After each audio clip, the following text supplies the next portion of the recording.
Sanibonani. Ngithemba ukuthi niyaphila, ngithemba ukuthi yonke into ihamba kahle bafowethu. Kade yagcinana.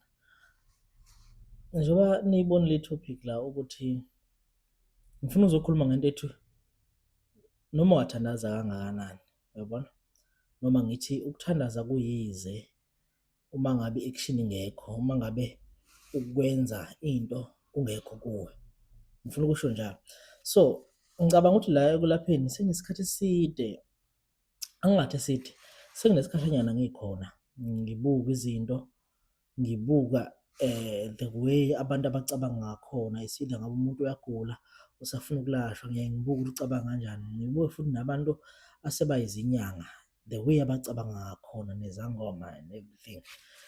Ngibuke, ngase ngithole ukuthi i-majority yalabantu kunendlela ehlukile abacabanga ngayo, okuyindlela ebalimazayo kakhulu, but bona ababoni ukuthi yabalimaza le ndlela abacabanga ngayo.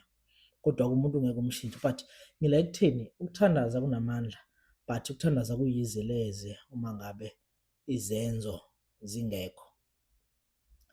Ukuthandaza kuyizeleze uma ngabe izenzo zingekho.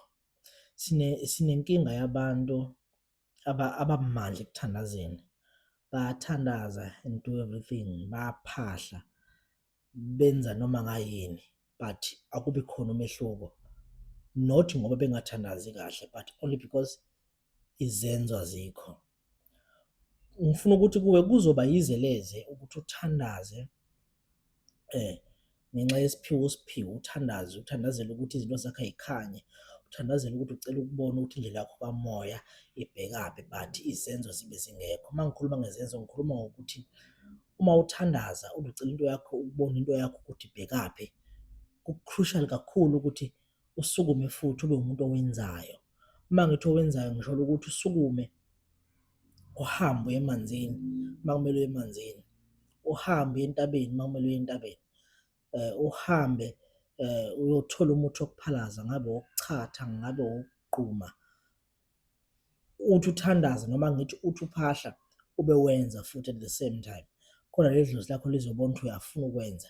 Kubalulekile kakhulu ukuthi idlozi uma likubonisa something uyenze, uvuke uyenze mhlambe. Ungabi ukuthi wena nje uyaphahla kuphela, Thozani bokhona omkhulu ngicane ngikhanyisele, ngifuna ukulungisa indlela yenu kamoya bese uyahlala. Uyabona? Because kuyizeleze ukuthandaza kwakho noma ngathi kuyizeleze ukuphahla kwakho. Ngiye ngibathande abakholwayo uma ngabe bethi uNkulunkulu usiza umuntu oyisizayo. uNkulunkulu usiza umuntu oyisizayo. Yithi ufuna ithende ubusukume u-apply ithende, ungafuni ithende bese uhleli ubheke phezulu, hoping ukuthi ithende izovela igqiye emnyango. Ukuthandaza kuyizeleze uma ngabe izenzo zingekho. Ngisho ini, kukhona abantu namhlanje abahlalela ukuthandaza, umuntu uyavuka ethandaza njalo, uNkulunkulu hawu kodwa ungakungikhumbule ngithola umsebenzi. Not bonke obviously, but bakhona labathi uNkulunkulu ungakungikhumbule ngithola umsebenzi, kodwa basukume beyohambe beyofuna umsebenzi. Kuthi makuthiwa asambe sofesa, umuntu evele ethi hayi ngeke ebale lokho nalokho, kodwa uhlala ethandaza njalo, ehlala ecela umsebenzi. Uyabona? Ukuthandaza kuzoba yizeleze uma ngabe u-action ingekho. Yithi uthandaza uhambe ufuna umsebenzi, yithi uphahla ubucele emadlozini, ubuthole phela ukusebenzisa iy'washo zokususa isichitho, zokususa umoya babo, ukusebenzisa iy'washo zokuvula inhlanhla ukuthi la uyakhona nawe ufike uthandeke, ungathi ufika nje ubuzona. Ukuthandaza kuzoba yizeleze. Manje-ke sihlushwa abantu even nabayizinyanga zathwasa zaphelela, kodwa ezinale mentality yokuthi hhayi mina iy'nto zami zizokhanya, ngoba phela ukuthi uyinyanga, sike sikukhulume lokho ukuthi kunabantu abacabanga ukuthi uma ngabe uyinyanga usuke unemali sorry, usuke u-rich, usuke unani. Ukuba inyanga akusho ukuthi usuke unemali, usuke u-rich. Kwanabantu abayizinyanga usesenezinto abay'fisayo ukuthi eish, ngiyafisa ukufinyelela laphansi, ngiyafisa ukulungiselela, kodwa lo muntu oyinyanga uyaba lapha, abantu bayaphumelela futhi kamnandi, kodwa yena kusenezinto ay'fisayo, uyabona? So ake siqale siwususe lo mqondo ukuthi iy'nyanga kumele zibe nemali, kumele zibe rich, kumele zibe njani njani, cha, izabelo zabantu ay'fani. Angisho ukuthi kunenyanga edala ukuhlupheka manje, kodwa-ke namhlanje siney'nyanga ey'hlupheka zize ziyohamba emhlabeni ngenxa yokuthi azenzi into okumele abe ziyayenza, uyabona? Zigcina nje ngokuphahla, hawu Thozani bokhona omkhulu, hawu siyabonga abantwana abangenile bazokhula, kodwa mase kumele kube ezakhe izinto kungacaci. Kwakona la bantwana le y'nkomo abay'khiphayo bethi bayay'shiya bayabonga edlozini, umuntu zingamsebenzeli engayiboni ukuthi yishonaphi, only because i-mentality noma ngithi umqondo asuke ecabanga ngawo nasuke enza ngawo izinto. Yena ucabanga ukuthi uma ngabe ethole lowo 5,000 mhlambe uzovele suke ethathe mhlampe u-4,000 eyostokha imithi yakhe, ebuye eyikhuphule kahle ibe right imithi yakhe, ethathe leyo 1,000 rand ethenge ukudla kuphela, ekhohlwe kunezinto ey'fisayo. Mhlampe ngelinye ilanga lo muntu ufisa ukuthi ebethola mhlampe ithenda lapha, ekhohlwe ukuthatha imadlanyana encane ehambe eyokwazi ukuthi egcwalise izinto zamathenda zokuthi enze, yabona? Yena ugcina ngokuphahla nje ithenda lizoyizela. So asiyeke lo mqondo, lo mqondo loyo uyasihluphekisa singabantu. Lowo mqondo wokuthi ugcine uwumuntu ogcina ngokuphahla, ugcine ngokuthandaza kodwa ungenzi, ugcina usukwenza ube yisigqila samadlozi, yabona? Noma ugcina usukwenza ukuthi ube yisigqila senkolo. Kukhona abantu abakukholwayo, kukhona abantu abayizigqila zenkolo, kukhona abantu abanamadlozi abalungisa iy'nto zabo kahle, kube sekuba khona abantu abayizigqila zamadlozi. So into ongayifuni wena ukuthi ube yisigqila samadlozi, but kufuneka ukuthi uhambe indlela yakho uyilungise. Ngishelo ekutheni iy'nto zakho ukuze zenzeke kumele kube uwena osukumayo owenzayo, yabona? Because amadlozi emoyeni, uma usuyisigqila sedlozi ugcina usuyilo muntu othi, Thokozani bakhona omkhulu, ngisacela ningiphe imali. Uthi uma ulala ebusuku mhlawumbe uphuphe inhlanhla, kukhona nje uphuphe inhlanhla, angangibekisa uphuphe imali emhlophe, ama-coins amhlophe amaningi, ngathi kukhona into okuphaka bese uthi iyeza inhlanhla yami. Ayikho inhlanhla ezovele ithi gqi, sukuma phela wenze into nawe oyibonayo ukuthi iyahambiselana nenhlanhla. Uyakhona ukuthi okay, uma ngithinte lapha mhlampe uma ngenza lokhu kuzokwazi ukukhanya, ukuze iy'nto zakho, umthandazo wakho uzohambelana nokuzama. Uyayikhulume kahle le ukuthi umthandazo awuhambe nomzamo, yabona? Uma ufuna umsebenzi uthandaza, uphahla, sukuma uhambe uyofesa, hambe apply-ela umsebenzi. Uma kuphoqa ukuthatha intelezi uy'chele ngayo ekuseni, zichele ngayo, kodwa hamba ufike uyo-apply-ela umsebenzi. Ungathi ucela umsebenzi kodwa nje ubulele ubu-relax-ile, because lokho kuzokwenza ugcine usuyisigqila sedlozi, ngoba idlozi lizolokhu likuthembisa amaphupho, afika nje amaphupho athi hhayi kuyalunga, kuyalunga, kodwa ubone kungalungi. It's because wena awusukume wenze. Kunezinto ey'dinga ukuthi ushiye everything phansi usukume wenze, yabona? Noma usunamathwasa, uba naso isikhathi, siqede ukushaya ibhodle mhlawumbe sekuhleliwe, sukuma hamba phela uyogcwalisa i-tender document, angeke ufune amathenda wena. Noma mhlawumbe futhi enye into, kunomqondo engifuna ukuwususa kubantu, abantu banomqondo omubi ukuthi uma uyisangoma awuvumelekanga ukusebenza, uhambe uvuke ekuseni uhambe uye emsebenzini, of which is wrong. Ngike ngambona nje nomunye udumile ku-Facebook esho lokho, ethi hhayi isangoma esisebenzayo. Ku-wrong kakhulu lokho, umqondo omubi loyo, because yibo labantu abagcina behlupheka ukuthi kusasa uma ngabe sebethi bayizinyanga balapha abantu, begcina ukulapha umuntu bekwenza kube ibhizinisi. Kumele ufike lapha kimi nje ngizokukhothisa mina.